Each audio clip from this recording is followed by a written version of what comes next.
girls from that house, when they saw the soldiers, my aunt's daughter, plus my mother, jumped from a back window. When they came in, they looked for the women, for the young women. She was 18 or 19 years old. Yeah, they came around. So I remember what happened. I never forget it. One constable came over and pulled me away from her, and he threw her on top of me. And he started. She was on top of me, and the constable on top of her. I didn't really know what it's all about, but I saw what I saw.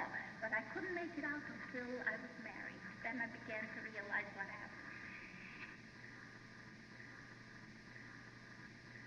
They heard the whistle blowing that they want the soldiers to get going. So they quickly left. And this poor child, this girl that was on the bed, she was really torn to pieces.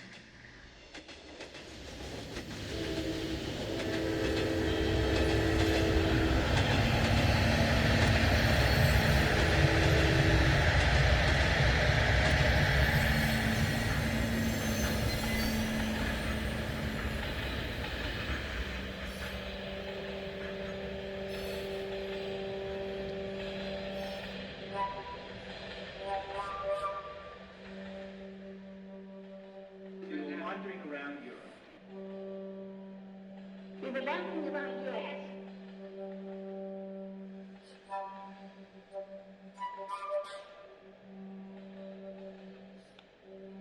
We had to run away because there was going to be an invasion of the Cuba. But we were told that the Fuhrer could compromise Jews wherever he comes. We were told. When he came into a city, he used to just kill them. And He slaughters them in masses.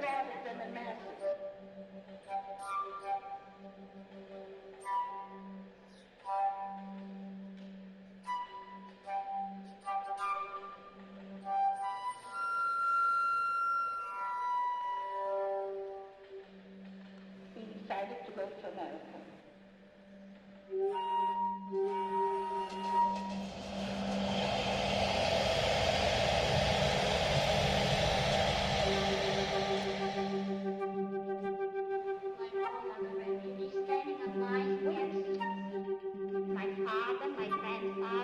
Uncle Bob would be saying the lines. Grandfather came back and he was very disturbed. He said, those lines are endless, and the Americans that are supposed to help the refugees are beating us. One day, my father came running back to the room where we stayed, and he said, we must leave this minute. And he said, you know what's happening? The Bolsheviks and the Polish are coming, and they're grabbing people from the street. Not to fight, to dig trenches and all this. Now we got a man that brought us to the train, and on Shabbos, Friday night, we got on a train, and we ran away from Warsaw to Krakow. That's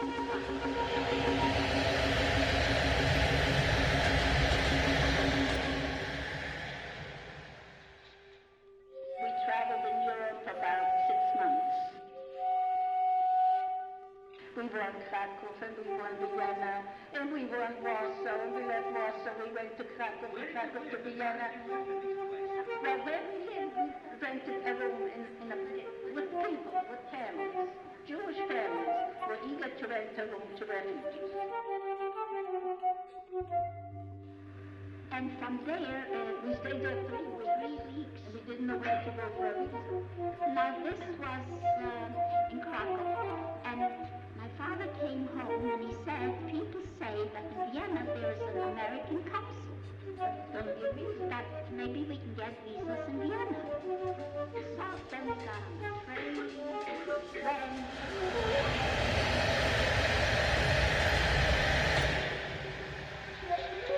and in Vienna we stayed a few weeks. In Vienna, we found the consul, and there were other people too that were looking for the consul, and the same thing started again with the lines. And the consuls refused to give to Polish citizens visas. Warsaw, because you're Polish citizens.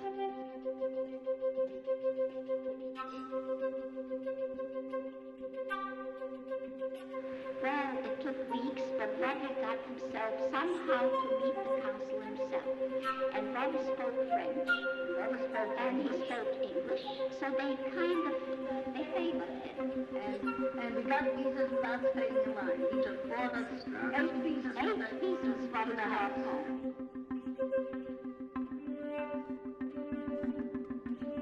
After we got the visas, we went to Trieste, Italy.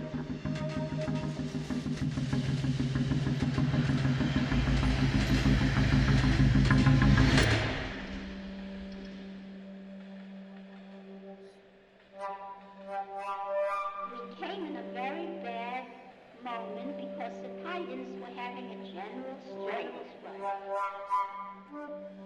And they told us that before we get on the boat, we must have our passports stamped that we're healthy. So we had to see the doctor.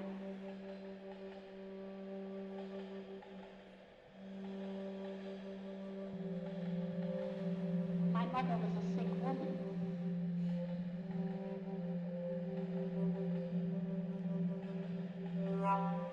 My grandfather said to me, your mother can't come here. And when they examine you and they give you the inoculation, you wipe it off, and then you take your mother's passport and go right back and get another inoculation and run a stamp on her name. So I did that.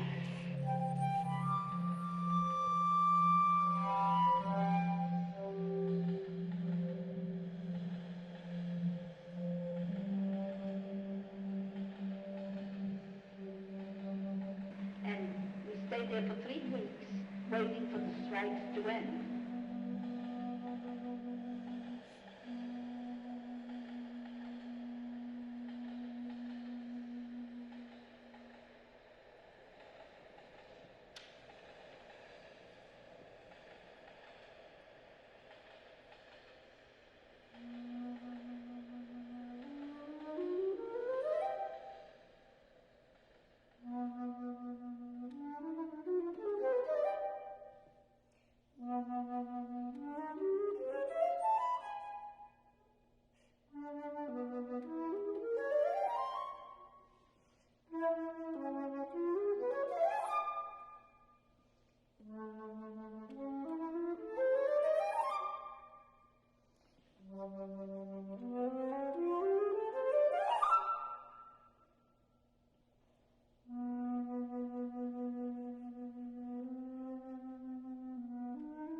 The first day of Rosh Hashanah of 1920, we boarded the boat on Yom Tov.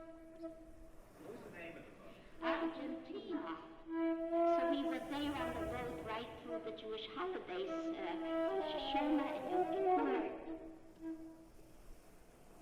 23 days we were in steerage. We're animals, not cargo. Cars. Very cheap. Very cheap. What was the steerage? The men who went together? No. Men separated on one side women, on one side men. And there were three layers of three bunks, one on top of the other. Well, there were so many bad weather days. The boat was rolling and the water was trying to all the way up on the roof. Down where the cable with the waves. It was a very small boat. We just took along sardines and garlic. Someone told us that on boat you have to have garlic in order not to vomit. But they didn't get any food on the boat. given very Dry rice. and they gave us spaghetti. Big pots of spaghetti and Spaghetti wine. and wine.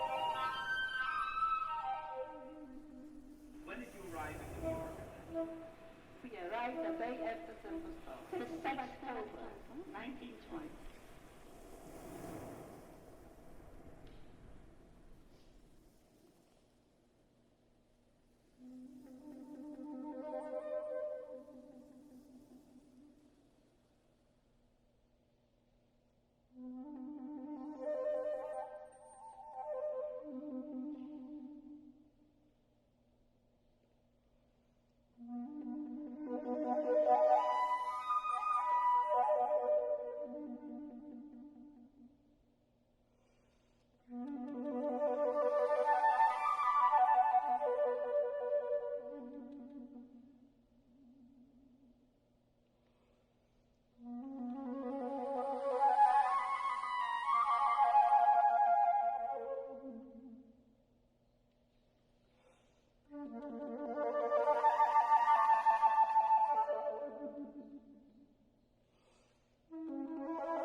When we got off the boat, I wasn't sure that I walked on terra firma.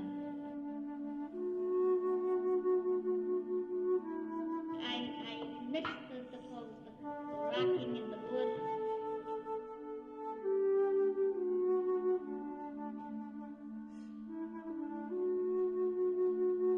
We went to school. Within a week, we spoke English.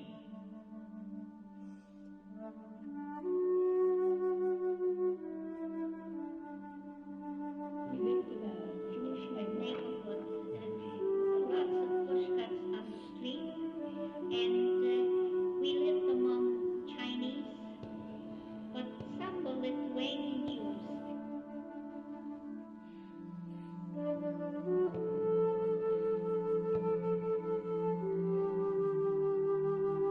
And when we walked on the Lancey Street, Saturday night you couldn't pass. Crowds of people, Jewish people. All immigrants with shiny eyes seeing in green bread.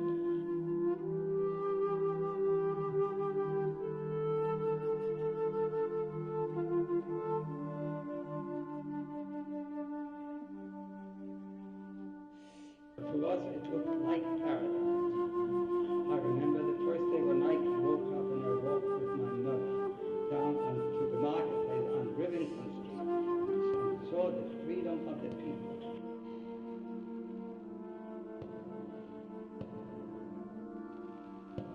The happy faces, poverty-stricken people, but free of fear, free from fear.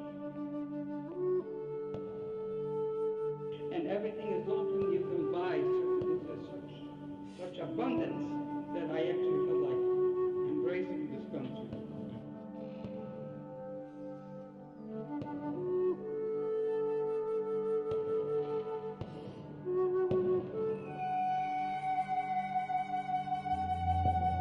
Saw the freedom of the people. Such abundance. Poverty-stricken people, but free of fear.